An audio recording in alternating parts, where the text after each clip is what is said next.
everybody, it's Lesley Dale with the TFP. We are chasing the fires today, literally. Joining me now with the Tennessee Forestry Department is Shannon Gann to tell us what's going on Signal Mountain here. We can't really see much, we're going to be honest. As we drove up like Roberts Mill area, Quarter J, you could see some areas of smoke, but right here where we are, why don't you go ahead and tell people where we are right now? We're actually on our bottom line. Okay. And we have a line all the way around the fire. And we have got two hot spots, one on the north and one on the south on top. But other than that, we've got a line around it, and the fire's looking really good today. Okay, so I know you guys have been working on this since Saturday. Yes. Tell us initially how this started, if we have... We don't have verification yet of how it started, but it started out small. The problems that we ended up dealing with was the fact that it's very, very rocky.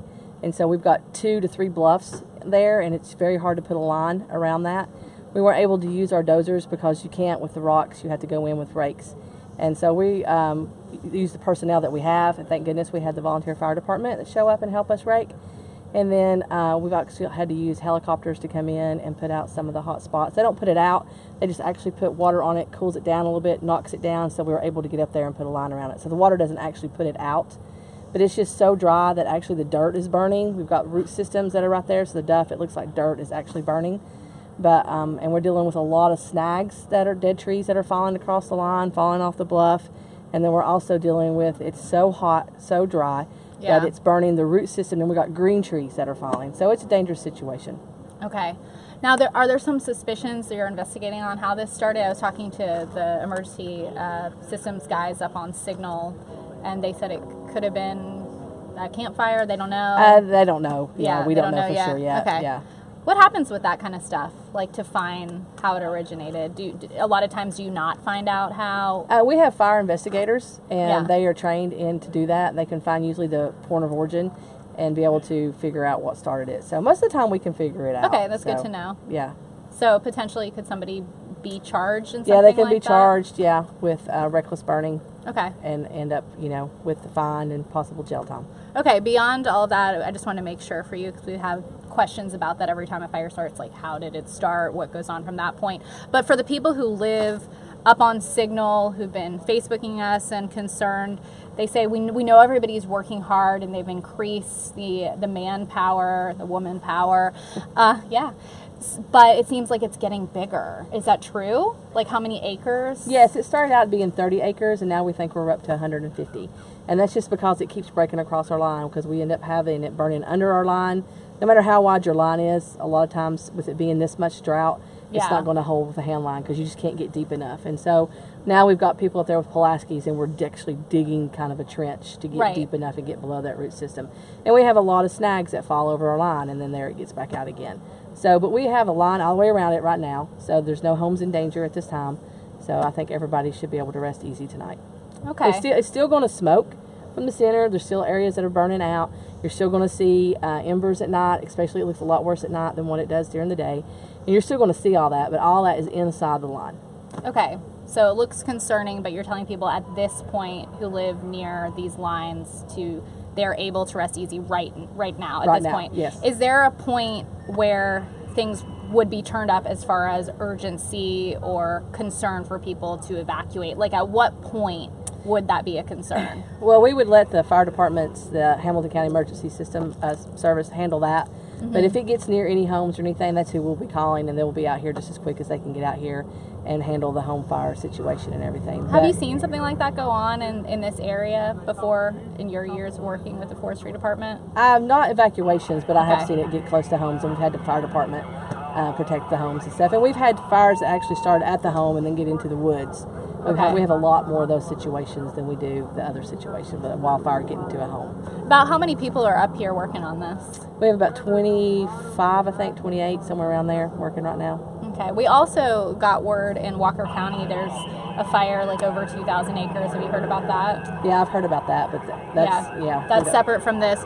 We're just telling you we're really literally chasing them all today and trying to figure out what's going on for you guys at home and getting the officials here who really know what's going on to tell you what's up. And if you need to be concerned, as Shannon said here, they would immediately have the fire departments out here, and if any sort of evacuation were to ever occur, they'd be on it immediately. Is Yes. that what you're saying? Yes. Okay. Yeah. Yeah, we've we've had informed. great. We've had like a lot of viewers private messaging us just saying, well, what's going on? Should we be concerned? Because we hear it's dangerous, and we've heard it's grown, like you said, from what, 30 to 50 initially acres up to about 150 now is what we're estimating. But it's mainly Okay. going towards the Gulf, so it's not going towards the homes.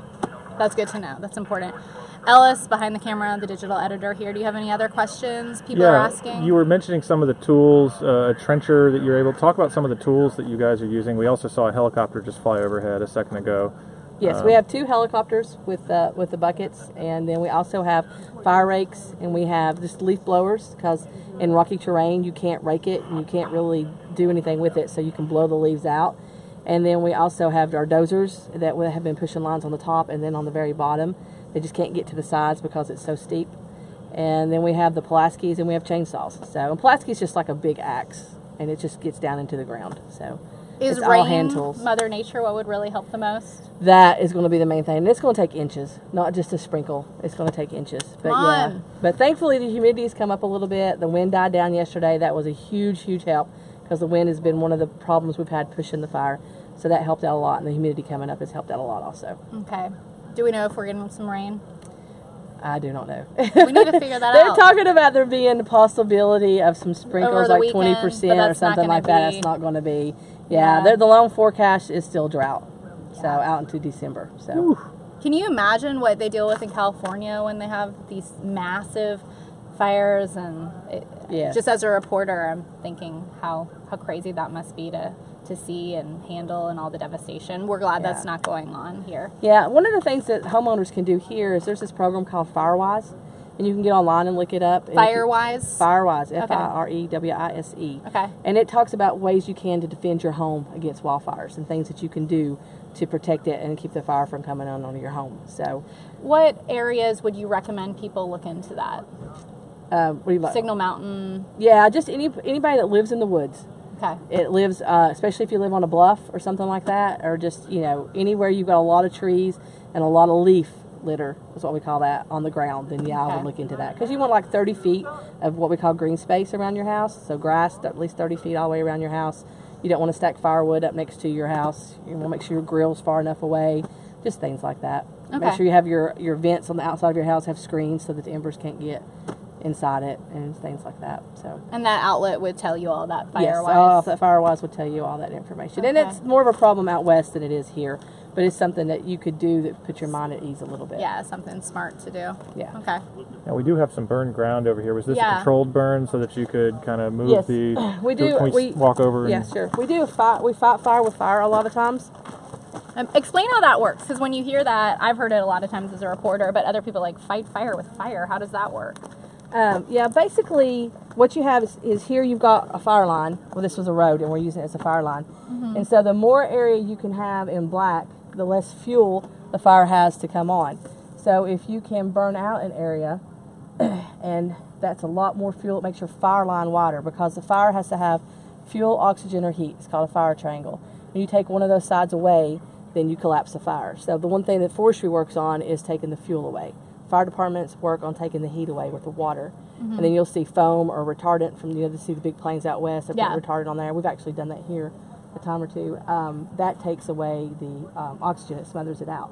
Okay. So mainly we take the fuel away. So if you burn an area, then the fuel is gone, and so that makes your fire break a lot wider.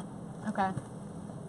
How do you do that? One of the things that we were discussing is how do you do that? Well, a lot of the leaves are getting dry without having it get into the tops of the trees. I mean, and what sort of danger is that at this point? It is a danger. We have had it, what we call that crowning out, and we call that lateral fuels when it goes up into the tree. But when you're in a wildfire situation like this, then you're just trying to increase your line, and you just, you don't worry about that so much. If we were doing a prescribed burn or something that, obviously in these conditions we would not be burning. Mm-hmm. Okay. Yeah. And obviously the area or the width of the line depends on how big the fire is, right? Or where it is? It depends on the fuels and how dry it is and how wide you need your line. Okay. So. Also, this has been described as a brush fire. How's that different from a wildfire? Is that a technical term, or are we still? It's the same thing. Okay. Wildfire, brush fire. It just means it's in the woods. So, and the fire departments use brush fire, and we use wildfire. Okay. So that's just a difference in terms. Okay. What And type everybody, sorry, go ahead. Everybody's really pitched in. Yes. We've got the Tennessee Park system, the Cumberland Trail. They're here. That's helping. We actually have crews from West Tennessee that have come in and helped. We've got crews from Overton and Clay, Standing Stone Forest have come in and helped, plus the surrounding crews that were already here. We've had tons of volunteer fire department people that came in and helped, and the Hamilton County Emergency Services that helped a whole lot. So it's been pretty awesome. We've had private citizens come up and bring us food. We've had restaurants donate food. We've had grocery stores donate food. It's been pretty awesome. It's where the Red Cross has been here and donated some food and water and everything. So it's been a really good community support. So it's pretty awesome to see. Humanity. There is some faith. Yes. It's good. Yeah, we've Among had everything people else we've just been out of the talking blue call 911 and say, how can we get a hold of them? We've got some food. I mean, we're fine. We've got food, so nice. please, you don't need to do that. But but it was very nice and very means a lot to us to know that we have that support. Yeah. So such a dangerous situation. That's good to hear, especially with everything we've been reporting lately. That it's good people out there. It's extreme. Like I said before, we've got green trees that are just falling, and snags, which is the dead trees that you mainly look for, but even green ones just out of the blue will just fall. So it's extremely dangerous. Yeah. Out there. Okay. All right. Any more questions? Yeah, what about training? What type of training are people going through, or foresters going through, in order to be prepared for something like this? For us, we do several wildland training, fire trainings, fire in the field, I think it's mainly what it's called, fire shelter training, and then especially when you start out, you also have to pass a work capacity test to work for us, and you have to carry 25 pounds and walk, oh goodness, I had it. It's okay. You got to do a lot. Bunch of stuff. And so that's if the fire. Walk 2 miles, 25 pounds, 2 miles in 30 minutes. She's tired. She's probably I'm sorry. How long have you been out here yourself? I've been out here since Sunday. So a lot of the guys have been out here since Saturday. How much sleep have you gotten? I get home about 9 o'clock and get up about 5:30. So not too bad. Yeah. I've got a 6-year-old, so that makes it even more fun. Yeah. So. Fully aware. Yeah, but there is a lot of training that we do. And there's, we also, when you start out new, we don't stick you out there by yourself. We put you with someone that's experienced, so that's where you can learn and everything. You can hear one of the helicopters right now. Yeah, it's coming right overhead here. Okay, if we can show that, if we see it. There it goes. Looks like he's going back for more. And those are, what type of helicopters are those? Are those Black Hawk or Huey? Or? Black Hawk, Huey.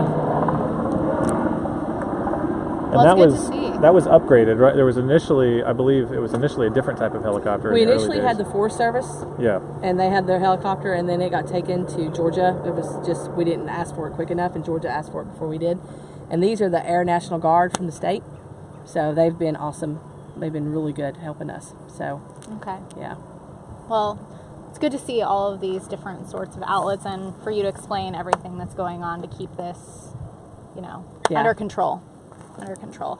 So, Ellis, are we heading out to Walker County, or we don't know what we're doing? We are. We did have somebody, I wanted to say this while we're live, but she, I don't have her name here. Are we off live? We're still live. Okay, hey. But she says, thank you so much to all the firefighters for what you're doing. Oh, thank you. And I think a lot of people have been echoing that sentiment. So I will pass the word along. Yeah. That'll make the guys, they really enjoy hearing that. Yeah, everybody. We tried to get some of them on camera. I was like, we want to thank you guys who are actually working on this, but they took off. Forestry people are introverts. They like to stay hidden. So. Yeah, we're a little different in the news biz. Yeah. Anything else, anybody you want to share while we're live? You good? Just Tina Torrance saying thank you. Dave says also thank you. Dave Camilleri says thanks for keeping an eye on the fire. You're doing a little more than keeping an eye on it, but thank you for all that. So yeah, thanks Dave and Tina. I'm sure everybody appreciates hearing that. I know yes, thank you very much. Shannon needs to get back to work. We really appreciate your time. And no Ellis and I are going to head to Walker County and see if we can get a signal to show you what's going on, because at this point, how many acres burning? it was reported at 2,200 acres. And we have a reporter going out there as well. That's 20 times the size of this fire. So 20 times the size of this fire in Walker County. And we've heard, there are flames. I've talked to some of the emergency management dudes out there, and we're gonna go check it out. And we also have somebody on their way right now, print reporter, so we'll be updating the web too, so just be checking times3press.com and our Facebook page. So we're staying on top of it as much as we can for you guys to update you and let you know what's going on. Okay, thank you.